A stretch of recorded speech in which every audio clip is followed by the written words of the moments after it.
This is Reverend Dr. Wayne and Withers from Conversation Unplugged.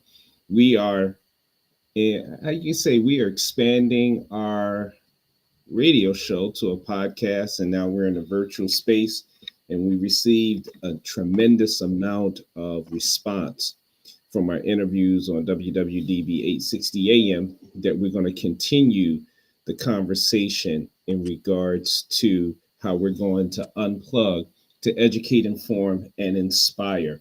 Hey, Pastor Brock Johnson, man, how you doing today, man? I'm great. How are you, sir? I'm doing great, man. I'm doing great. No complaints and things of that nature.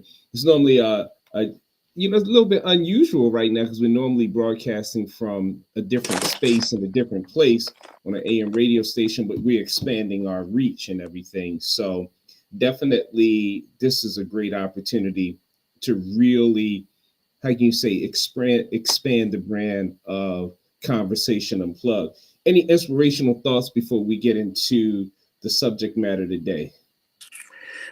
Just the fact that I'm excited about where we're going. I'm excited about the lives that we'll touch and the topics that we'll discuss and the way we're going to help folk move to a different place, both spiritually and personally. Yeah, man, definitely. And so, wow, I'm just looking at our Facebook page, right? And I just want to make sure that we are capturing our storyline today. And if not, we're just going to keep on moving and be able to do what we do. You got me, in the spaces and places in which we're doing it. And so we're going to continue to move forward. Listen, man, there's been a lot that's been going on in the media. And, there was a story that caught my eye that definitely you and I, we spoke about it and everything. As a disclaimer, there are some aspects of the story that I'm not going to touch. You got me? And you and I, we talked about it, some aspects of it that I'm definitely not going to touch, for various reasons. Not just going to be candid with you because there are those that unfortunately broadcast in the media who should not have been broadcast. You got me? And, I take that, and I'm not going to mention the name or anything like that. One person I know personally, the other person I know professionally. You got me? And so, I'm not going to add insult to injury. I will say, and I'm going to unplug that just a little bit further in another setting, that the whole concept of when someone candidates for a church is supposed to be private. And the reason why, the name should not have been broadcast or anything like that, put in the newspaper, because one, it wasn't called. And then you don't know how it's going to have an impact on that particular congregation. And so at the beginning of the day and at the end of the day, I'm pro pastor. I'm always going to be pro pastor. And so I didn't think that was cool. I didn't think that was right.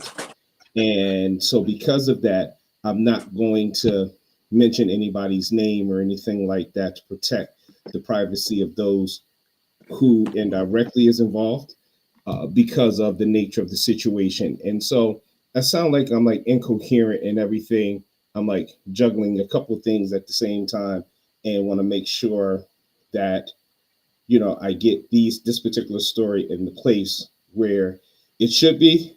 When I'm talking about where it should be and everything, I'm talking about making sure that this video gets broadcast on my personal page so we can move forward. All that being said, there's a story. Let's get to the heart of it as I'm trying to juggle a few things at this particular time. There's a story that's been published. And that story deals with a person not person in all. I don't know why I'm stuttering today, man. Maybe because I worked out a little bit hard today. So Abyssinian Baptist Church, very prominent church in New York. I believe that's Harlem, New York, where former pastor was Calvin Butts. And Calvin Butts transitioned from labor to reward. In the process of him, transitioning from labor to reward, they are now without a pastor.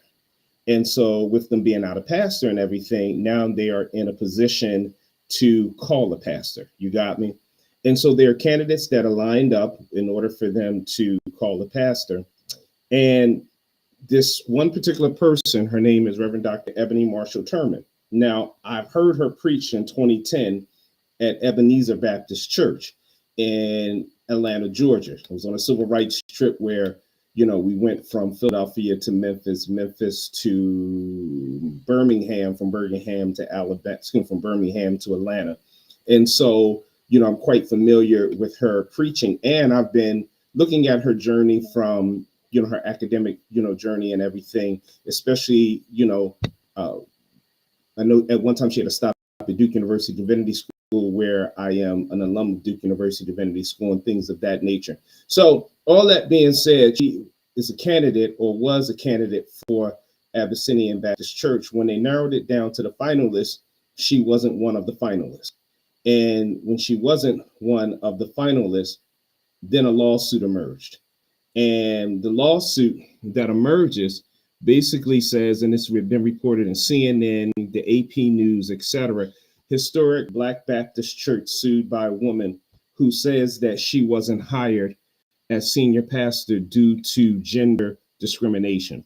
CNN reports a woman interviewed for the position of senior pastor at Abyssinian Baptist Church in New York City is suing the church and a former chair of the search committee for gender discrimination, court documents show. It says Ebony Marshall Turman, but I'm going to give the proper respect where it's due. Reverend Dr. Ebony Marshall Turman, an associate professor of theology and African American religion at Yale Divinity School and former assistant minister at Abyssinian, says the decision not to hire her for the senior pastor position was motivated by gender discrimination, according to the complaint filed in the United States District Court in Southern District of New York on November 29, 2023. First of all, Pastor Johnson, before we go any further, share with me your thoughts about what you were shocked and surprised when we talked about this story after the radio show yesterday. Just share with me your thoughts about this whole entire article that I just read, and your thoughts about this lawsuit that's taking place. Well, I think the first thing that we have to understand is that in 2024, we're still dealing with 1950s church stuff. Mm-hmm. And I was shocked because of the progressive nature of our society. The church is not caught up with the progressive nature of our society. Abyssinian Baptist Church is a long-standing church in the African American community. And what really, as I talked with a colleague of mine about this, and Abyssinian had a big part to play in the civil rights movement. Yes, they did. But when it comes to hiring practices around the pastor, they don't understand that what you stood for on the one end is what you need to stand with now. And so the lawsuit happening is kind of perplexing to me, because on the one hand, she has every right to sue. But on the other hand, I wonder if it's now the time for our sisters to start kicking doors in of churches and search committees and saying, we want equal access to the process. That gender should not play a role, but what should play a role is qualifications. No. And I'm sorry, go ahead. No, go ahead. And so, and so I liken it to this. And for those of our listeners who are listening, the Rooney Rule. The Rooney Rule in football says you have to interview an African American. Just because you interview an African American doesn't mean you're going to hire an African American. It just means that you check the box. And I come from a different faith perspective. I come from United Methodist Church, where we do ordain and assign and appoint, if you will, women pastors. When you're dealing with a call system, you're dealing with something different. and so I need to make that difference right there. But I think that we need to do more in our churches than check boxes, but we need to put the most qualified person, regardless of sex. If they qualify, if they check the boxes, if they meet the church's needs, they should get the position. Yeah. So there's a couple of things that, as you shared your thought process and everything, I wanted to take the first part of this interview or this subject that we're discussing, right, and look at it from, her perspective. And then I also want to share with you, as a former moderator of a Baptist association, and not only a former moderator of a Baptist association, but for approximately 12 years, even as moderator. So 8 years of this experience that I'm sharing was from the perspective of a vice moderator. And then the last 4 years of those experiences come as moderator of a Baptist association. So I've also participated in catechism classes, as well as helping churches set up pulpit search committees within the Baptist church. Well, not Baptist church, but within Baptist denominations. And so, there's some insight that I'm able to share in that regards. And so I wanted to, share the following. Now, I will say on behalf of Reverend Dr. Ebony Marshall Turman, I didn't hear this at Abyssinian. I have no connection at Abyssinian. But there are times that when I served in the capacity of either vice moderator or vice moderator at large or moderator, and we go in and we're asked to help, churches set up pulpit search committees as they begin the search process for calling a pastor. One of the questions that we've asked is, okay, as you're looking for candidates to be, candidates that you want to consider to be pastor, one of the questions I ask is, okay, what's your position on women being pastors and women in ministry? And so that's a question that I ask. My position is I support women in ministry. I support women pastors. So a woman being a pastor, a woman in ministry, it's not an issue with me. Yeah, I am a pastor, but God forbid, if I'm ever in a position where I have to stop pastoring, I don't have a problem sitting under, I would call, the shepherdship. Maybe that's not the right word, but I don't have a problem sitting under a female pastor, being undergirded by a female pastor, because my take on that is, God's servant is God's servant. So whether it's male or whether it's female, much respect to female pastors that I heard in preacher, female pastors I have a brother-sister relationship with. Much respect to Bishop Vasti McKenzie. Don't know her personally, but when she came and lectured as a guest lecturer at the, Gardner C. Taylor lecture series, my last semester of my last year at Duke University Divinity School, I never forget, she said, this is before she became bishop, she said, every time she go in the pulpit, her motive is to burn, because she said that she wants to be on fire, because that person who comes in the pew, that may be the first and the last time that you ever preach to them. And so when I heard that, I was like, okay, every time I go into the pulpit, I'm gonna preach like it's my last sermon, because I don't know if I'll ever come in contact with that individual again. So this was 1999. Been preaching now for a long time. Now it's 2024. I wasn't a pastor in 1999. Well, I started pastoring October 1999 to be exact. At the time I came in contact, no, that was 98. I'm sorry, that was October 98. So from October 98 up until now, inspired by Bishop Vasti McKenzie, I make sure that I go into the pulpit and I burn. You got me? There are preaching giants like Gina Stewart out of Memphis, Tennessee. You know what I mean? Very, very sound preaching. There's others. There are female pastors or elders that I'm close to. Reverend Dr. She's a minister in ministry. Let me restate that. Reverend Dr. Marsha Brown Woodard. That's my sister in Christ, who's getting ready to become the president of the Baptist Pastors Ministers Conference. There is my sister in Christ, who's co-pastor of First Chronicles Community Church in Durham, North Carolina, Reverend Pebble Lindsay Lucas. My sister in Christ, who was my parents' pastor, Elder Janice Sturdivant, who was former pastor of Asbury AME. That's my sister in Christ, very sound preacher. Sister Valerie, excuse me, Pastor Valerie Andrews, great woman of God. You got me?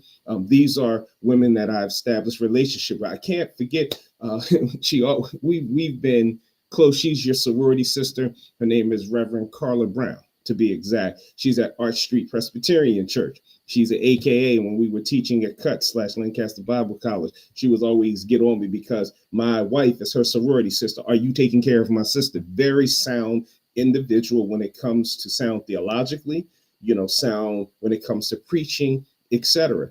And so when I, think about women in ministry, I think about them, but I have heard, when we go in and set up pulpit search committees and everything, first question, are you going to consider a woman as pastor? Some will, and then I've heard some say absolutely not. I've heard it.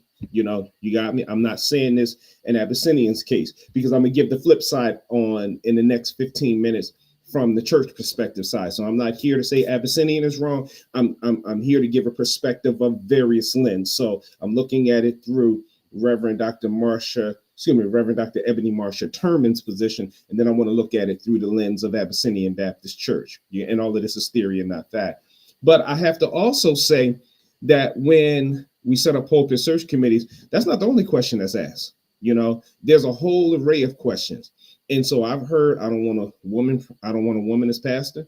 I've heard folks say, I don't want anybody over 55.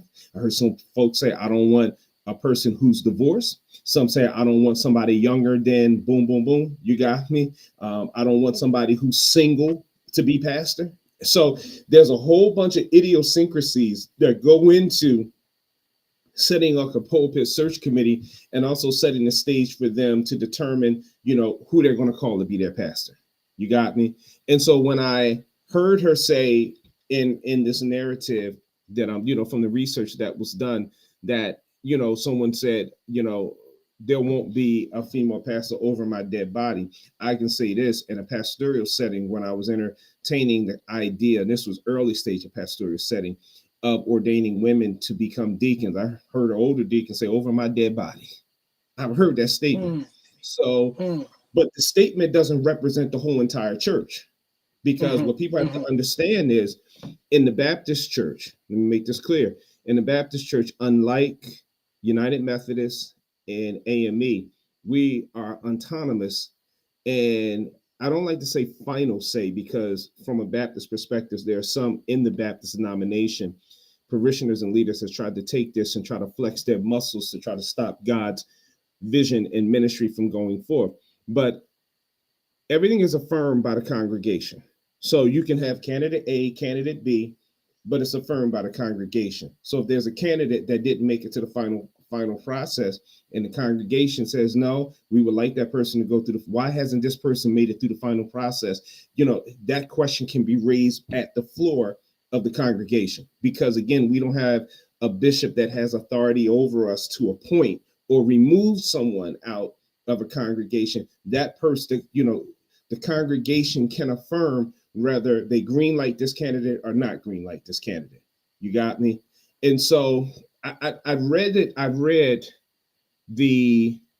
what has been reported in the news, because I don't know all the intricacies and everything. But then, Pastor Johnson, there's some things that I see and hear in this article that disturbs me. You know what I mean? It disturbs me.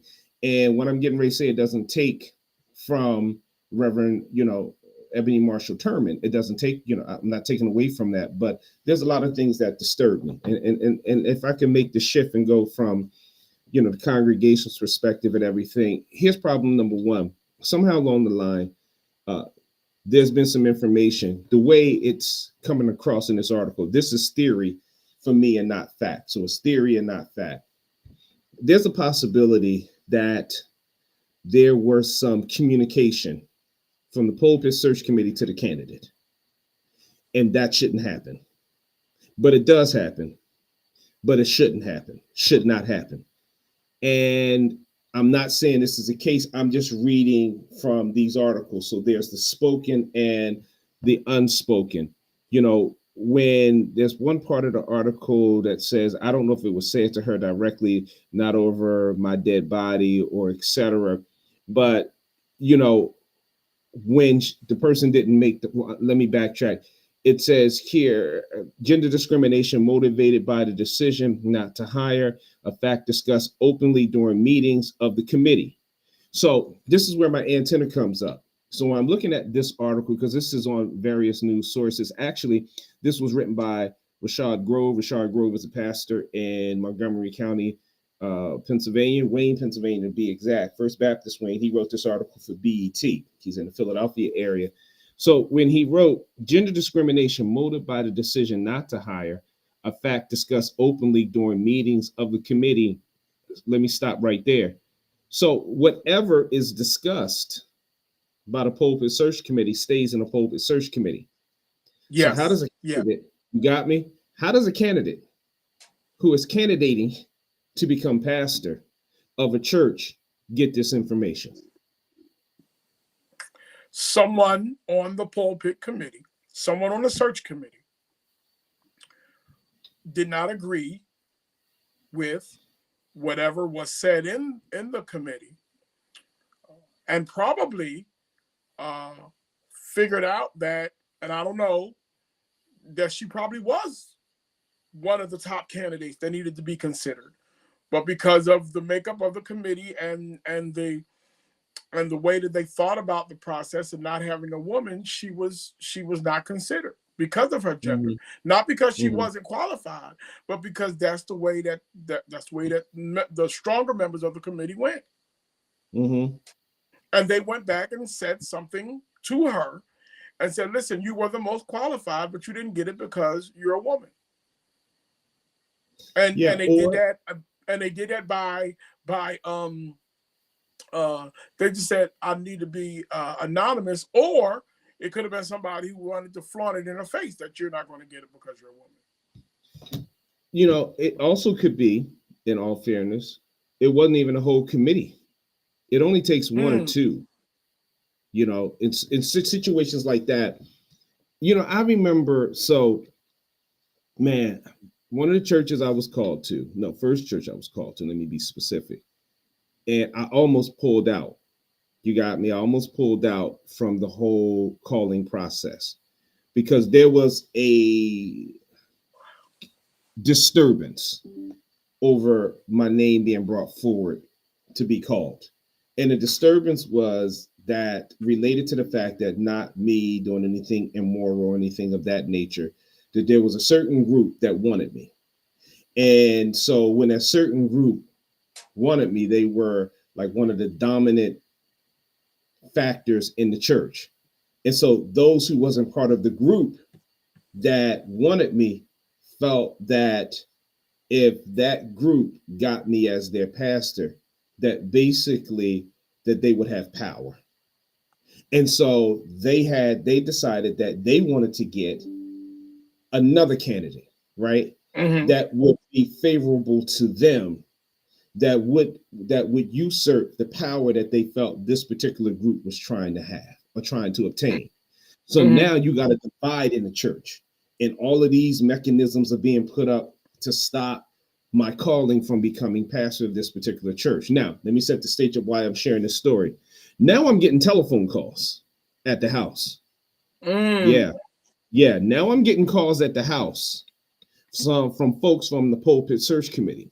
This was the time when caller ID was just coming. Now I'm showing my age. This was the time when caller ID was just came out and got popular and everything. And I started getting, so there was two type of calls I was getting. I was getting calls from either someone from the search committee or someone that was connected to someone from the church search committee trying to discourage me from staying in the process mm-hmm, mm-hmm, intentionally. You got me? You don't mm-hmm. want to do this, these folks are fighting, et cetera, et cetera, et cetera. And then on the other end, you had someone that was calling, giving me updates that I never asked for, and sharing with me the disturbance that's going on and the conflict, et cetera. All of this is happening. I didn't ask for the information. I didn't Right, seek right, it, but yet I'm getting it, right, which right. should not have happened. You got Exactly. me? This should not have happened. And so when I look at the statement here, and sorry if I'm not looking at the camera, when I look at the statement here again, and it says that someone said on the committee, the only way a woman would be hired over my dead body, I start to raise the question, okay, who from the search committee shared that information? Because one, that's an information that the candidate should not have been informed, because that's one person's opinion. What I didn't hear is how many people made up the pulpit search committee. Right. And even if you are the chair, that's one person's opinion. You got me? And if that's only one person's opinion, that doesn't determine everybody's opinion. So I know So I've been can I talking ask for a you? while. So yeah. Can I ask you a question? Mm-hmm. So the candidates come in and they preach and they lead a Bible study. If that's if right, each candidate gets the opportunity to stand before the congregation. Every process is different. Okay. It depends on what the church sets up. So I've had a situation where in one setting where one setting in the first church I pastored, I came in as a guest preacher. They heard me preach, then they wanted my resume. And then after that, then they wanted an interview. And then after the interview, then they wanted me to come in one or two times to preach. And then afterwards, it would go before the body, and then it would be determined. In another situation, the second church I got called to, the first interview was a telephone interview. The second interview was a face-to-face. Then they came and visited me at the church that I was pastoring at the time in North Carolina. Then they put a pause on it. And then when they finally narrowed it down, they went on a prayer. They stopped the process to pray and fast to get direction at how God would have them to go. You got me? So they prayed and they fast. And then they narrowed it down to, the final candidates. They brought me back in for a second interview. And then afterwards, I came and preached. And after I came and preached, about 72 hours afterwards, they brought my name up for a vote to be affirmed. So I share with you just the diversity of how Baptist pulpit search committees operate. And every Baptist pulpit search committee doesn't operate in the same manner. Okay, because the reason why I asked that question is that if the process is transparent, and if I understand that the congregation has the final vote, but it sounds to me that the search committee decides who they're going to put up in front of the congregation for a final vote. So what happens here is that the congregation basically is involved with the selection of the search committee and Gotcha. the ground rules of how the search committee operates. Now, one piece that's missing, I'm glad you brought that up. Whenever there's an absence of a pastor, that's where the chair of the deacon board comes into play. Gotcha. Because the chair of the deacon board, in the absence of an interim pastor, guides the congregation through the selection process until a pastor is called. And so what's interesting here is there isn't any mention of a chair of a deacon board. Not saying that they don't have one, but for the prestigious nature of that church, I'm assuming that they definitely have a chair of the deacon board. So it's not that the pulpit selection committee, runs loosey-goosey or anything like that. The congregation entrusts the pulpit search committee that, okay, you're going to put out the request for resumes, you're going to evaluate, et cetera, et cetera. You're going to put a process in place to determine how you're going to go from this amount of resumes down to this amount of resumes. You got me? Or how you go from this amount of candidates to the final candidates. So there's a process in place. Now, probably leadership is probably informed about A, B, C, X, Y, and Z, but it's not that it's like loosey-goosey, like, okay, we just going to do it. We're going to throw it up in your face and say, y'all take this or leave it, et cetera. It's a very lengthy and intensive process. And so that, if I was on the outside looking in, I'd be like, oh man, this is crazy. This is crazy.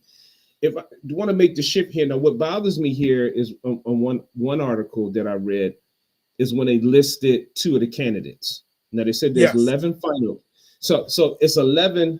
I think they narrowed it down to 11 finalists, if I'm not mistaken. I think one of the articles said it's a bunch of articles that I read in preparation to get ready for this broadcast and this interview. If I'm not mistaken, I think they said that it was 11 candidates, right? And when they narrowed it down, she didn't make the final list. And so somehow along the line, it says more than 40 candidates from diverse backgrounds across age, gender, and sexual orientation have been considered for the role during a documenting vetting process by the committee comprised of mostly women.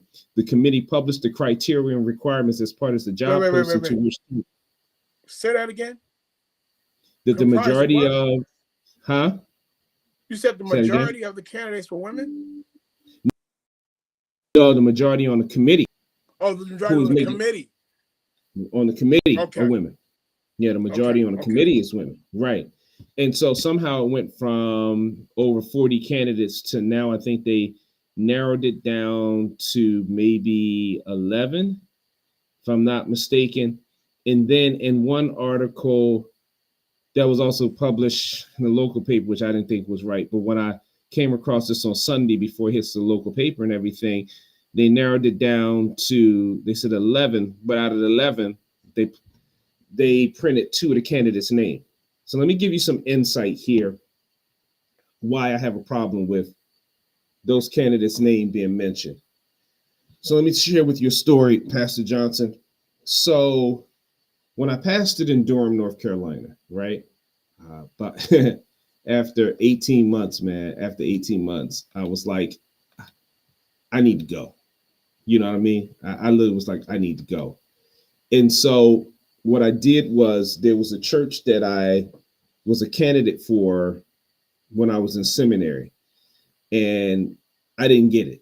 You know what I mean? I didn't get it. Oh, I'm sorry, Ebony. We're broadcasting through Restream, and I forgot you can look at comments. And Ebony, our social media manager, says caller ID. She busted out laugh when I told her that's call ID. So going back, so when I was candidating for this church, that now mind you, I candidated for this church when I was in seminary, but I didn't get it. But then the church became available again. And I'm like, after 18 months, I'm like, yo, man, I'm done. And so I decided that I put my name in the hat to be a candidate again for this church because I wanted to leave. I wanted to go somewhere else. But the church was like 20 minutes from where I'm pastoring, 20, no more than 30 minutes. And so now it's getting close for me to go preach at this church, right? So that they can consider me as their pastor. One of the mothers of the church who I'm close to, name I'm not going to mention, and I love her dearly. She transitioned from labor to reward about a year or so after I moved back to the Philadelphia area. And she and I were tight like glue. She calls me one day and she says, Reverend Weathers, I wasn't called Pastor, Reverend Weathers, I heard you might be leaving us. Says, leaving? What do you mean leaving? Well, such and such a pastor called. It was an older pastor. I'm not going to mention his name or what's the connection here. Basically called her up and said that I might be leaving. I tell that story to say somehow along the line, he was trying to leak out that I was getting ready to interview for the church that was less than 20 miles away from where I was pastoring. So what I did was, because there was also some turmoil going on, we made some changes in the church, and it caused a major explosion when the change happened. I pulled my name out the hat because first thing came to my head was, if folks find out that I'm candidating for a church, they're going to boot me out of here, period. So I'd say that to move forward and everything. When I applied to pastor in Philadelphia, I intentionally, when I knew I definitely was going to be leaving, I decided that I was going to candidate for a church not in North Carolina and not in Durham. You got me, not in North Carolina, in the state of North Carolina, especially not in the city of Durham or the surrounding areas, because I didn't want word getting out that I was a candidate somewhere and then they make it hard for me while I'm there or decide they didn't want me anymore. And so all that being said, when people candidate for a church and they're currently pastoring, most of us, we do it outside the area because we don't want nobody to know what we're doing because we want to keep the stability within our congregation. When I saw only one article, one news source put two of the names in the paper, and I was hot when I saw that. And I was like, how dare they put these names in the newspaper? That's not right. And the reason why I mention it, it's not right, because it's supposed to be a private matter. It's not right. How dare they put, out of all the 11 candidates, you put those two names out there like that? And I will say this, you know, the one thing about both of these candidates is, you know, the one I know personally is a strong preacher, strong leader, strong preacher, you know, definitely a strong preacher for sure. But what both of them have in common, and I'm not saying that, you know, the female candidate doesn't have this in common, but one thing they both have in common is that they definitely have strong political connections. And when you tie that into Abyssinian Baptist Church and everything, you know, could it be that the female candidate, you know, had the theological backing, you know, et cetera? I'm not, and I take that back. Maybe she had strong political ties also, because when you think about it, she was connected to Raphael Warnock. So I don't want to sit Mm-hmm. up here and give an aspersion and say she didn't have the political connections, but I do know two of the candidates per se had strong political connections as well. So it goes to, what is the direction that the congregation would like to go? You know, do they want to be prophetic? They want to be political, etc. But I just don't think the lawsuit is the way to go. And that's the challenge that I face with this whole entire process. I understand, you know, somebody has to take a stand, because if it's true, you know, if it's true. Now, I personally don't think it's going to trial. I don't think a judge is going to take it up. Well, I think that if it doesn't go to trial, sometimes what happens is somebody has to take the sheets off and expose the body. Mm-hmm. Somebody has to draw attention to the inequities um, that face us in whatever, whether they be the church, whether they be in the workplace, wherever they be.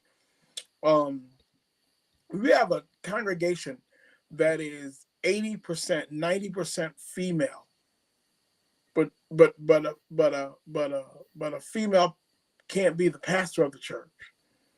There's a problem. When you have a search committee, and then I theologically I got to ask the question of um, what are we teaching in our churches when we exclude people because of gender and race in some cases. I know Mm-hmm. in the Methodist Church, it took a while, and we still have to, don't get me wrong, in the Methodist Church, there are some churches who say, don't send us a woman. Mm-hmm. Don't send us a woman. And there's some churches that say, don't send us an African American. Don't send us a Mm-hmm. minority. And we'll say that uh, and say this is where the congregation is. Mm-hmm. And when are we going to stand up for our sisters and say, listen, you know, this types of stuff just isn't right, and it isn't godly. Right. Right. And You know. and and if it was your wife who was candidating for a church, or if it was my Mm-hmm. daughter who was candidating for a church, qualified, credentialed, Right. and didn't get it because of their of them being female, I would be fit to be tied. Yeah. Because When God doesn't call us because of our gender. God calls us because of our ableness and our calling. And we're Johnson, looking on. Go ahead.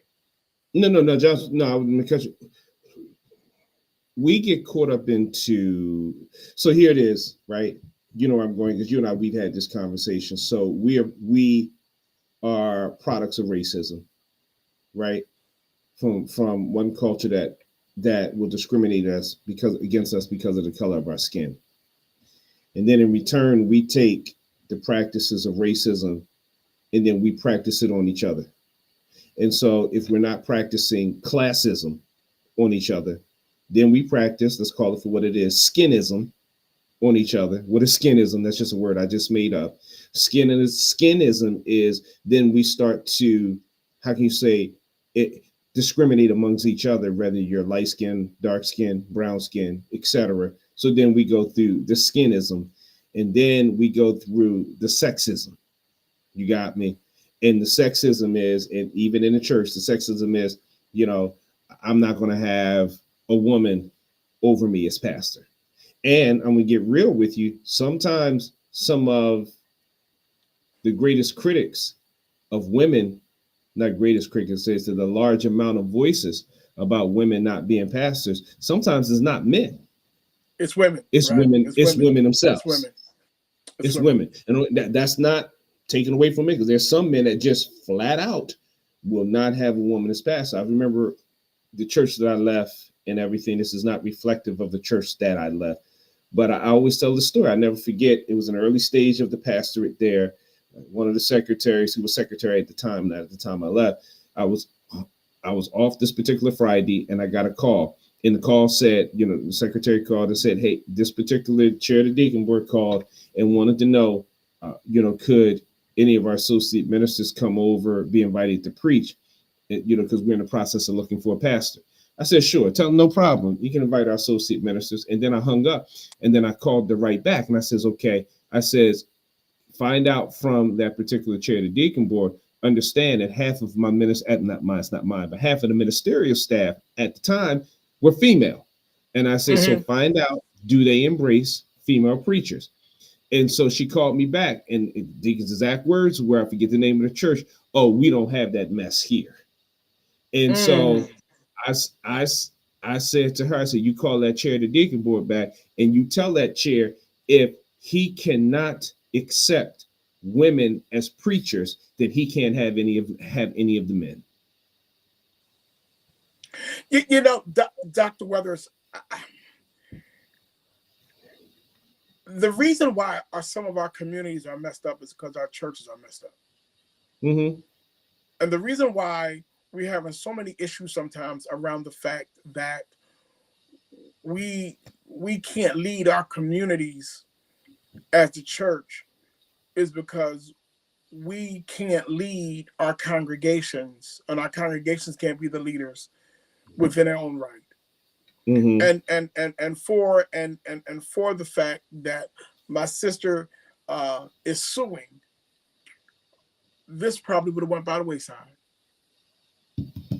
We probably would have never heard about this unless if it not had been for a lawsuit. And that's now I will be honest with you. I have a problem with the lawsuit. I do, and I could be wrong. I have a problem with the lawsuit because there's times that we're to sue, and it's just bad witnessing, man. And I know someone will say, "Well, where do you draw the line and stop this?" I don't know, but this is not what we do, man. This is not what we do. Now, someone said this is hypocritical because when the church that you left, you had a lawsuit. No, let me clear the narrative. I was being sued frivolously, which was crazy, and I filed a counter out of anger for the same amount that they were frivolously suing me over. Let me share that with you. And I never shared with you this, Johnson. I probably could have got it. And let me share with you how. So when the frivolous lawsuit happened, right, they were suing me for $50,000. It was crazy, Johnson. $50,000. Till this day, don't know why $50,000. And now they would have never got it out of my pocket because I would have had to come out of the insurance, right? So I countered, same amount. Counter, same amount. Oh, we got some comments coming. And so after I left, Johnson, the lawsuit was supposed to be withdrawn from the court documents, and it didn't happen. So 6 months later, I got to go back to court because, mind you, they took me to court to try to get me out, which is crazy. And the judge threw it out. Now I got to go back to court because I got a $50,000 lawsuit hanging over my head. I get to the court, $50,000 lawsuit hanging over my head. Their attorney didn't show up.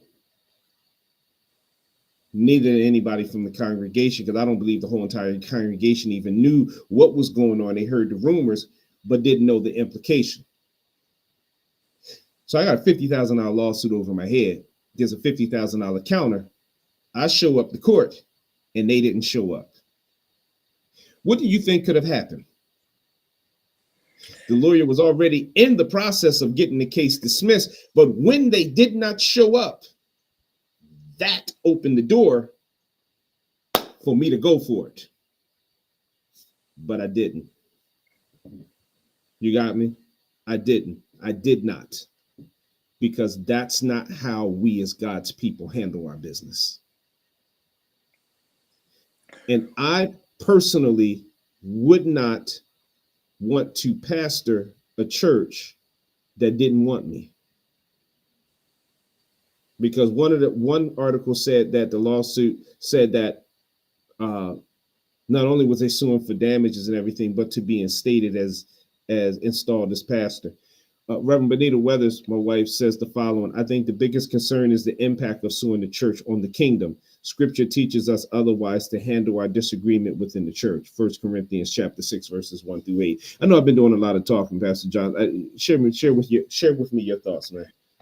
I think again, I think the lawsuit is well. I don't think that any judge in America would install her as pastor over the wishes of the general congregation.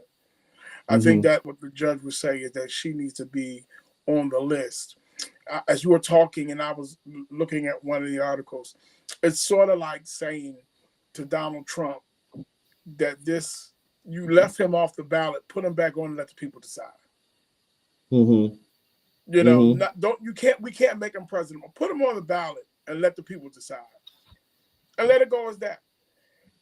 She's saying that it was the deck was stacked against her from walking in the door. That they had no idea. They had no inkling of putting her up as a candidate, serious candidate for pastor, because she's a woman. And what other recourse, Dr. Weathers, does she have? What other recourse right now does Dr. Turner has? What does she have other than a lawsuit?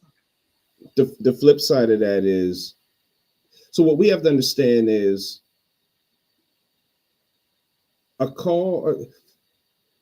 interviewing for a pastor is not just being hired, it's a calling.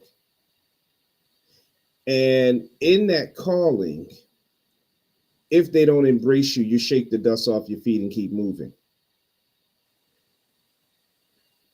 Maybe, and that's a red herring for me, because then it sounds like condescending and everything like that. But what I can say to you is, I can't say this from the New York perspective, but most likely she might be blackballed within Baptist church circles to ever be called, of the fear that if I don't select her as pastor, then I'm gonna get hit with a lawsuit. And I'm not saying it's right or wrong. I'm just saying with you the mindset of Black Baptist church culture from my experience. Now, this is just my experience. Where does the church? Huh? So now we have a potential division within the congregation. You got because that the right. lawsuit is out there. The lawsuit is out there, and there's people going to gather up on both sides. And now we have a strong African American church, politically connected, that are now going to be at odds with each other over the fact that they did not do equity among a woman of color for the pastorate. You got young people in that congregation saying, why not? And you got other people in that congregation saying never. Well, let's backtrack. Church survive and be impactful in that community? Hey, Johnson, let's backtrack. At this point, we haven't heard from the congregation, because the only one we heard from the lawsuit doesn't from looking at this earlier. The lawsuit hits one person from the church pulpit search committee, and if I'm not mistaken, Abyssinian Baptist Church. But most of the discourse isn't even coming from the congregation. It's coming from the process of the pulpit search committee.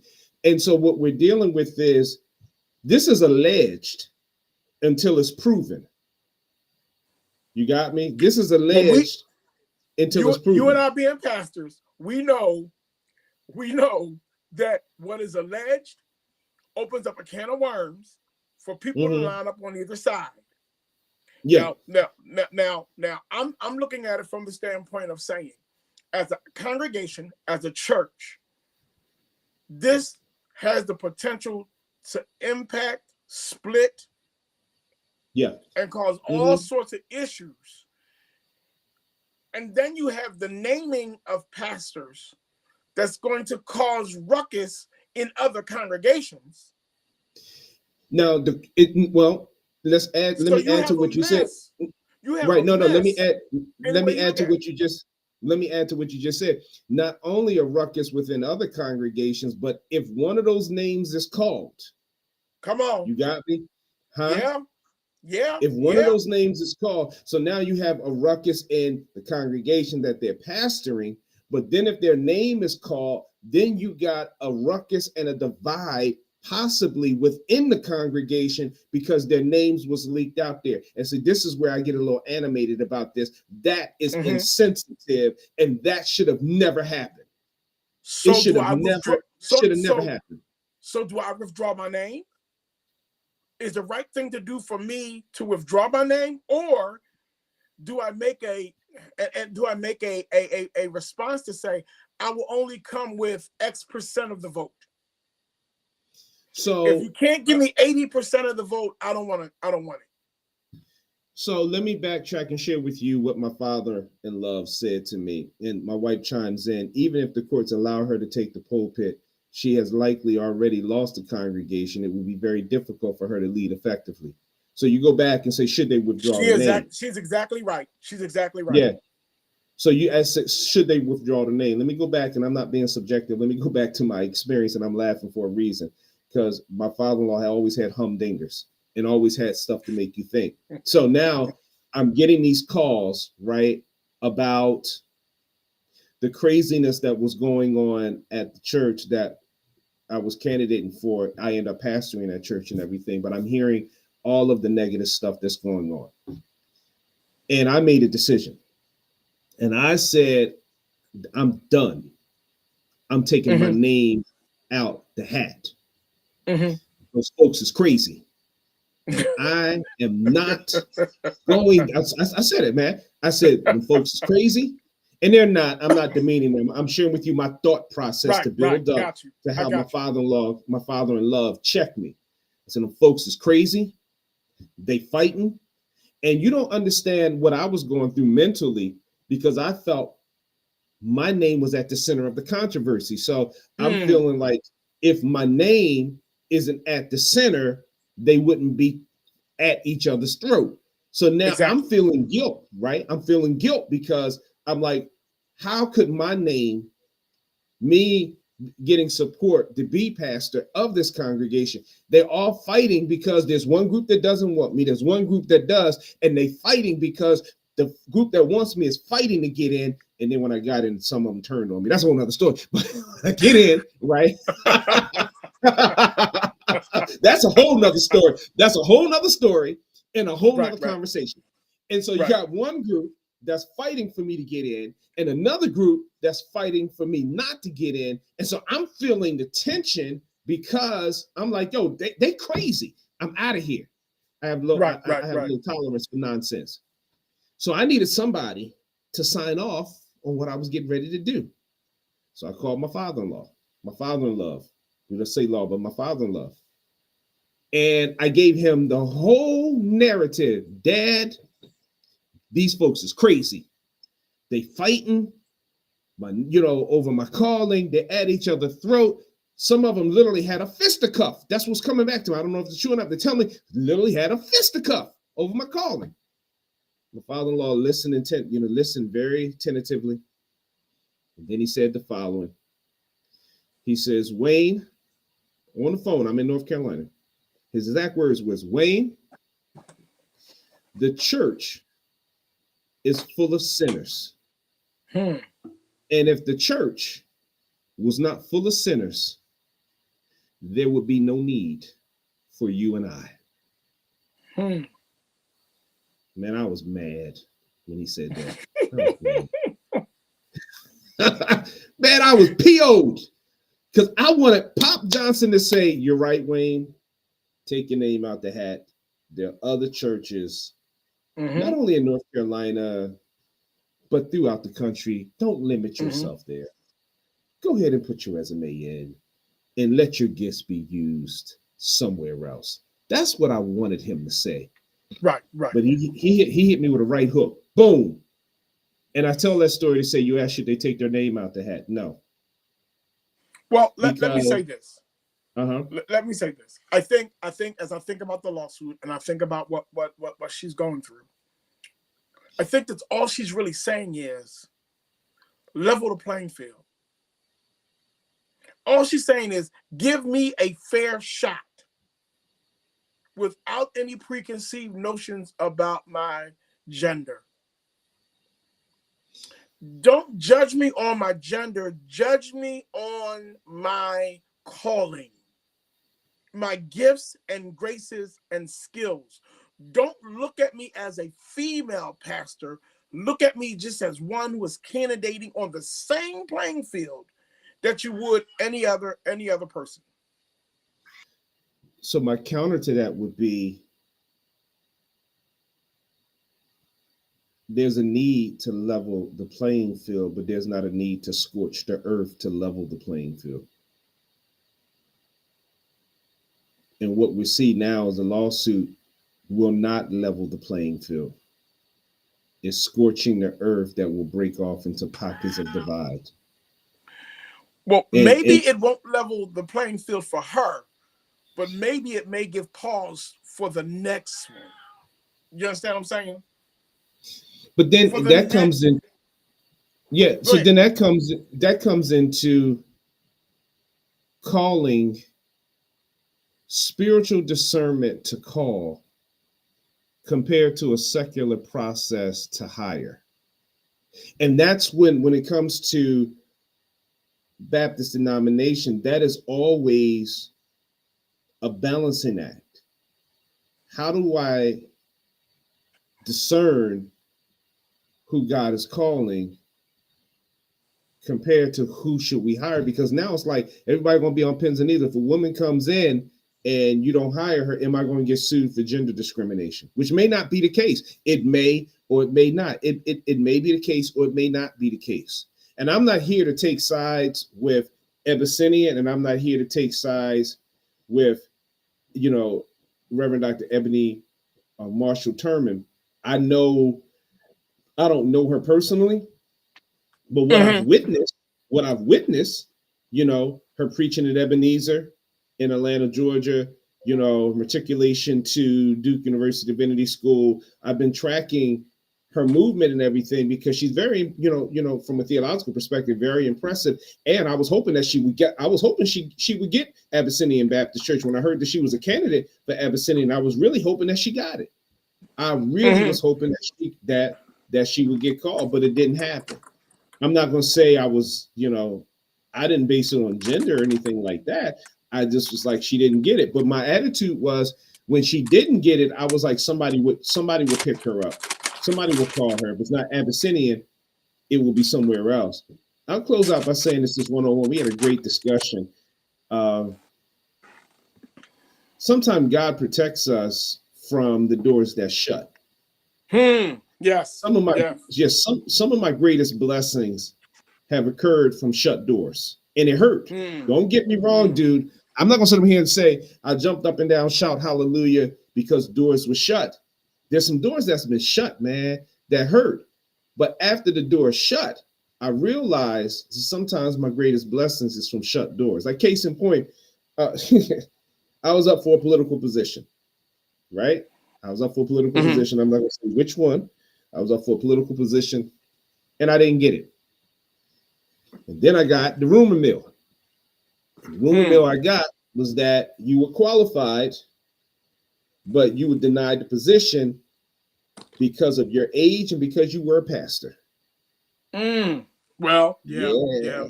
yeah, Yep. yeah. Because I was over 50 and because you're a pastor. And they started the process all over and put it like this: whatever they was intending to accomplish, they didn't get accomplished. Hmm. Hmm. I could have sued, But my attitude was it wasn't my door to walk through. As painful as it was, I really wanted the position to make a difference. I was like, that's not my door to walk through. Mm. Another situation when I'll close out, but I have a whole bunch of stories. Another lawsuit that could have been filed. It wasn't against the church or anything, but when we started Vision of Hope Baptist Church, right, and there was this spot in North Philadelphia in this commercial district and everything next to a Dollar General. They were fixing up the spot next to this Dollar General, the shopping development. It was undeveloped. It was the outside structure was fine. The inside they were still developing it. Mm-hmm. So Mm-hmm. I called the landlord, inquiring about it. We were ready to pay the lease fee, signed if they were offering to us 36 months. We didn't have to get a mortgage or anything. 36-month lease fee. Boom, boom, boom. I get a message back from the person, and the person said to me, and I quote, we do not want to lease to a church because the church take up too much parking. So you're not going to offer a lease to me because we're a church. I had the message. That's a lawsuit. It's a commercial district. You didn't put a restriction there. But when I called him up and said at that particular point, I said, first of all, I said the church wouldn't take up too much parking space because the main time we would be there is on Sunday. I said, second of all, I looked at your parking facility and you hardly don't have any customers parking in your parking lot as it is, even on Sunday. I says, however, we won't beg anybody to take our money. And I hung up.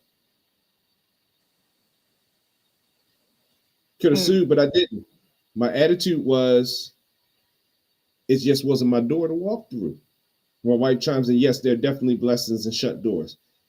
So I'm closing out, man. This is a red herring, man, because on one aspect, if what she said is true, then it has to be confronted and dealt with. But it's how do you deal with it? And I'm not saying you have a kumbaya, let's hold hands and let's hug each other and sing the Barney song, I love you and you love me, and we're one big happy family with a great big hug and a kiss from me to you. Won't you say you love me too? No, I'm not a Barney fan, but my kids, when they adults, they used to watch it tremendously. So of course it gets ingrained in your head. But Right.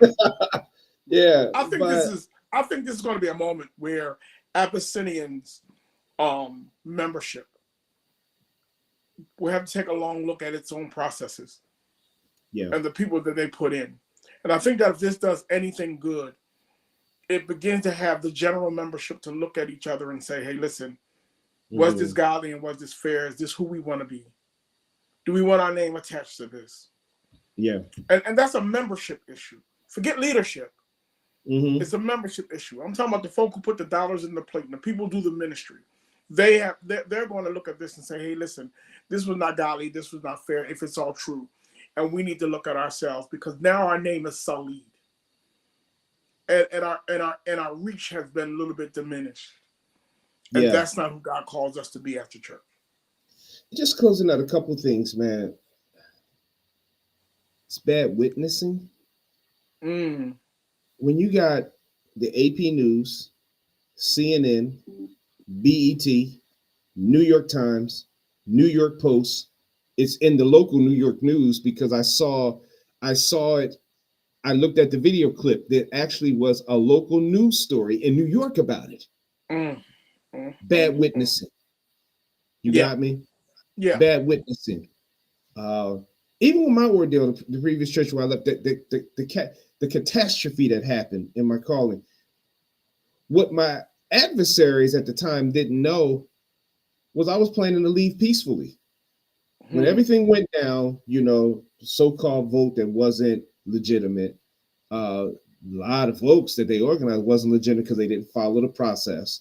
And that's what the judge hit on also. I saw the handwriting on the wall. And I was going to bow out gracefully because I didn't want the church torn apart. Two things happened. Pastor Robert Shipman, he advised me, listen, man, that's your reputation. You don't want to go out like that. That's your reputation. You have to protect your reputation. And then I get, because one of the persons that texted me and said, you got voted out. I'll give you a call. So I was waiting for the call because I'm like, okay, I don't agree with it, but I can see this is getting ready to tear the church apart. Right, So right.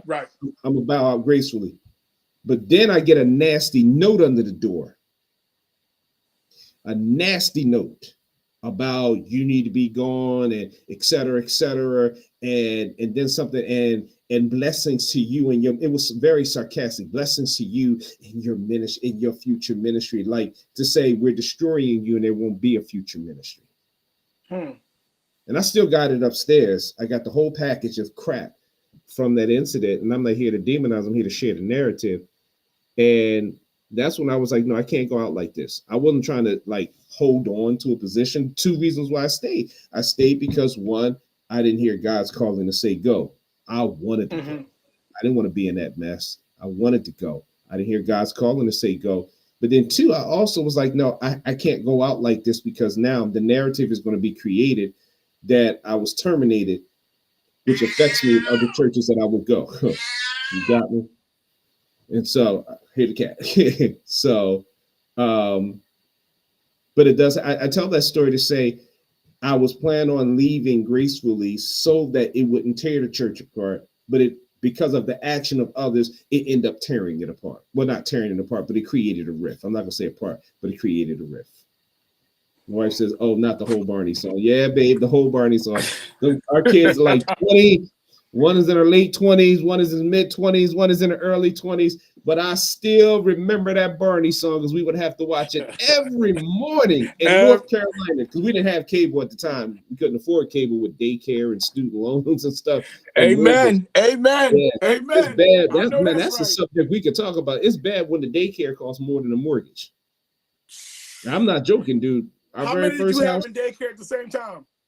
Man, 2. That's what I had. That's what I had. I had 2. Dude, the mortgage at that time of our first house was like maybe $900, $950 a month. But the daycare was like $1,000, close to $1,100. Because here's the deal. One child, Jasmine, who's now in her late 20s, she transitioned out of daycare, went to kindergarten. But James and Kayla was an infant. James was 3. I think James was 3 at the time. Yeah, James was 3. So now what people don't know when it comes to daycare, I know we shift subjects and everything. Infants are the most costliest in daycare. And so that's right. When you take the infant and you take James, that was like $1,100. And then we switched daycare and we barely made it over that. It was still close to $1,000. And that's not even to mention an additional $135 each month for Jasmine to be in after school care because of the job that I was working. That's right. So that's right. No, man, the daycare and the after school cost more than at that time cost more than the mortgage. Not now because the type of house we have, but yeah. So no, when I talk about no, there was no cable TV, dude, couldn't afford it. Barely could afford yeah. Oh, they said my background is backwards. I don't know what's up with that. That's Restream. I'll figure it out. You got to show me how to do it. I'll tell you how to do that. I'll show you how to do that. All right. Well, let's get ready to close this out. Yeah. I just want to thank you for the opportunity. Yeah, man. And I'll have you on my podcast soon. But let's keep up on this. Let's see how this pans out. Well, we're gonna pick back up. If you got time, we're gonna pick back up next Friday. I got another subject I want to deal with. That's fine. Yeah. That's fine. And for those who are watching, we're also going to be back on Thursday, WWDB, 8:60 a.m. in the city of brotherly love and sisterly affection. But we also plan on dominating the podcast space as well. So we're going to sign off. All right. This is Reverend Dr. Wayne M. Weathers and Pastor Robert Johnson of Messiah United Methodist Church. Thank you for checking out Conversation Unplugged, the after conversation on Friday during your lunch break. And now take care. God bless and enjoy your weekend. All right. Thank you. All right. Bye-bye.